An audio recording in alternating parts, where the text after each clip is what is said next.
多數向嘅橋料螺準，對前日莫拉克風采期間，本羅東海河壩水經沖刷，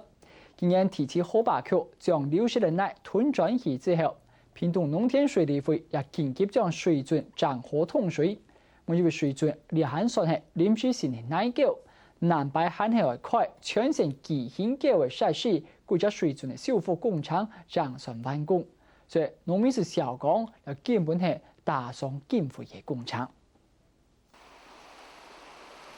本前年88太水大廈嘅橋料螺準，經過屏東農田水利會緊急搶修，現在今年3月份正式通水。因為水準目前像係簡單嘅土橋結構，未來話要進行第二階段用鳳毛來做橋嘅工廠，故所都有農民認為，安尼嘅做法係浪費時間又冇菜錢。他家出面這反映講，兩百萬一下都做不好，愛做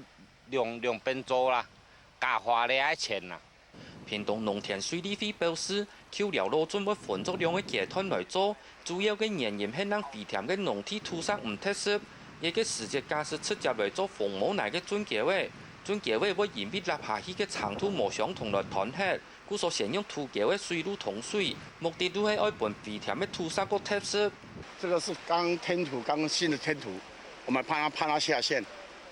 我們打這個雨具以後，把它下陷這個程度以後，我們再做那個硬體。因為橋料螺準嘅主體幹線完成過後，水利會話要進行支線灌溉水路嘅重建，外傳水利會為了儲蓄工廠經費，故所要求農民重新納費下該叫嘅水租，因為嘅做法也引發了農民嘅不滿。滿池度太條，應該係可能兩年啊冇去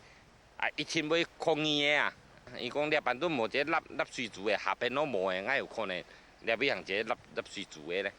關於水租嘅問題，水利會表示，亦係農民嘅誤解。真實嘅情形係橋料螺準同前年本太水綜合過後，水利會緊急向10個嘅農民辟土地，另外開一條臨時嘅灌溉水準。最近因為有部分嘅地主希望做得調高租金，使得一條臨時嘅水準可能會停止供水。而家水利會團隊同地主加強溝通。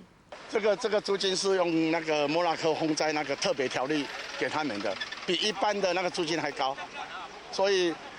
剩下沒有幾個月哦，我們會跟他們溝通啊。一條灌溉嘅水準引發農民安度嘅受理，水利會表示，現在要做嘅係加強宣導同澄清誤會，以免誤會越傳越大，造成農民同水利會之間嘅對立衝突，本水準修復工廠增加冇必要嘅麻煩。